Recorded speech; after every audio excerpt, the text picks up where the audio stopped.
Hi, my name is Dave Weber. If you've been tuning into my YouTube channel, you've probably seen a few videos that I whipped up there regarding the 2010 Honda NT700V motorcycle.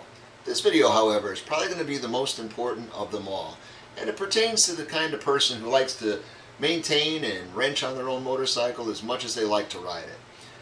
What we're going to talk about today is the oil changes and, most importantly, the usage or the type of oil filter you select to use with your Honda NT700V. If you got a few minutes of your time, it's a very important video to watch, and I'll explain why. Getting you started with the very basics. If you're looking for your engine oil drain bolts on the left-hand lower side of the engine, it's this guy right here, very easy to get to with a ratchet or a box wrench. I would change the crush washer or the sealing washer underneath that guy at least every other oil change, if not every change, and the torque specifications for the drain bolt is 22 foot-pounds. Well, once you got the oil drained out of your baby, here comes the fun task of getting the oil filter out of there. Now this is kind of funny because I've had some folks email me and I've seen some posts on the internet where people say that getting this oil filter out is a real pain in the neck. When in all actuality, it couldn't be any easier. If you're one of the lucky ones and you look underneath the motorcycle right alongside of the side stand, the oil filter is in plain view and you can literally get your hand right around it. If this oil filter happens to be on there normally tight, you could spin it right off. However, if Father Honda has anything to say about it, you're going to find that this oil filter is torqued down to 22 foot-pounds, and you're going to think this thing is welded on. And if that's your case, just go to the auto parts store, pick up an inexpensive, or expensive if you care to, oil filter wrench. And what you're going to do is there's plenty of room under here to literally get that thing right on the back of the oil filter with ease. Let's get this side stand out of the way to make things a little easier. But here's the trick. It's not in the Honda manual anyplace, but if you look at the mounting bracket for the center stand, you'll see a hole cut on the left-hand side of it, not the right, and there's a reason. You can take an 8-inch extension, or longer if you want to, on a 3/8 ratchet, go right through that hole, lines right up with the back of the oil filter, and you're in business. So all you have to do is put your ratchet on it. Let me back the camera up a little bit. You've got a pile of working room, and it even holds the wrench for you nicely. Literally wind up, spin your wrench right around, oil filter comes off. There's plenty of room to drop it out of there, even with the socket on it. Comes right out, and you're in business. Couldn't be any easier. We're going to skip and hop now over to the most important part of this video, and probably the most critical part of your oil change, and that's the oil filter. What I'm holding in my hand right here is the factory genuine Honda oil filter that came off my NT700V. Now what I want everybody to observe is the overall canister depth of this oil filter. This particular oil filter measures 2.5 inches deep, and I can't stress to you enough how critical that is for the NT700V.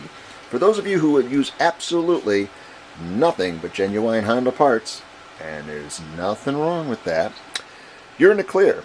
But I know there's a lot of folks out there that tend to use aftermarket oil filters, whether it be the MGO or the popular Pure One, and that's fine. But what you really want to make sure of, if you go this route, and I happen to have a Bosch 3300 with me, which is also quite a popular oil filter for this application, you'll notice that these premium oil filters, the Pure One and the Bosch 3300 in particular, are slightly deeper. Not by a heck of a lot, by about 1/2 inch. This filter, when I measure it, is 3 inches deep over the 2.5 inches deep of the Honda. This will fit your motorcycle. You'll be able to get it in there. You'll be able to screw it on with no problem. The bike will run fine with it, but there's danger lurking around the corner, and I'm here to show you what that is. Okay, we're back to looking at the underbelly of the motorcycle once again. And just to get you guys acclimated to what you're looking at, right over here where my finger is pointing, that's your oil filter on the back side of the engine. Obviously your center stand is here, and then here's your pivot point to the center stand. Now if you look at these two arms that come up from the center stand, they continue up about 1.5 inches, and there's a little metal disc that's kind of welded to the top here.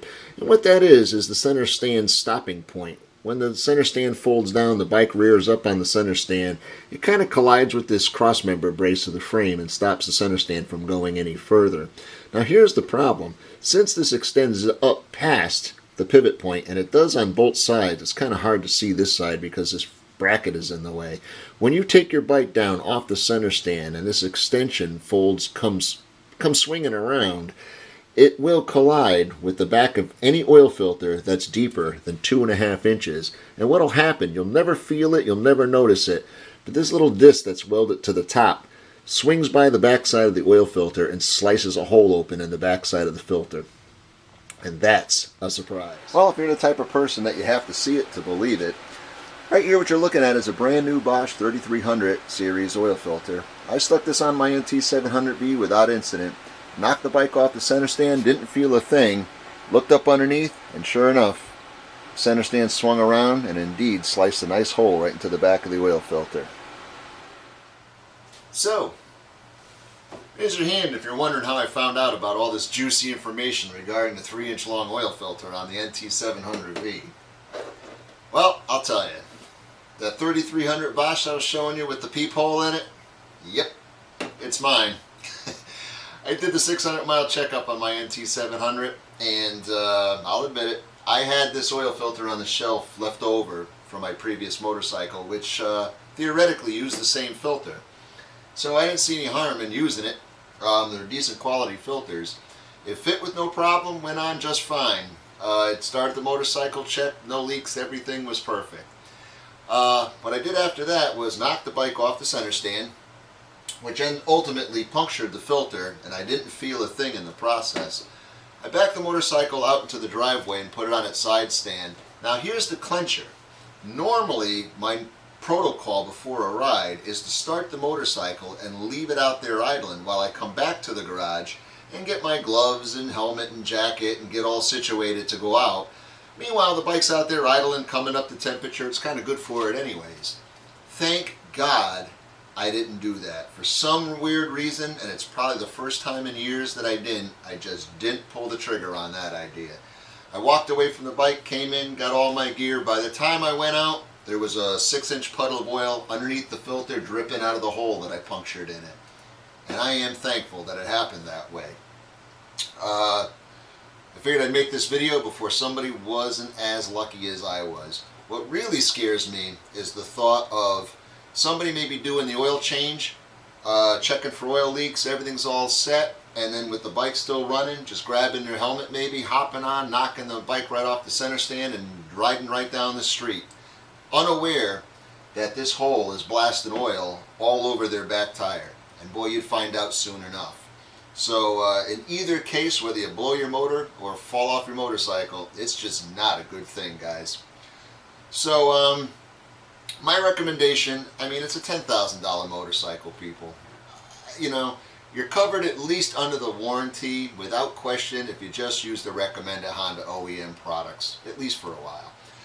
If you are in a bind and you're in a real pinch and you need to do an oil change, or you're away from home, or whatever the situation, and a Honda oil filter is just not available, I did take note of a few that'll get you out of a pinch.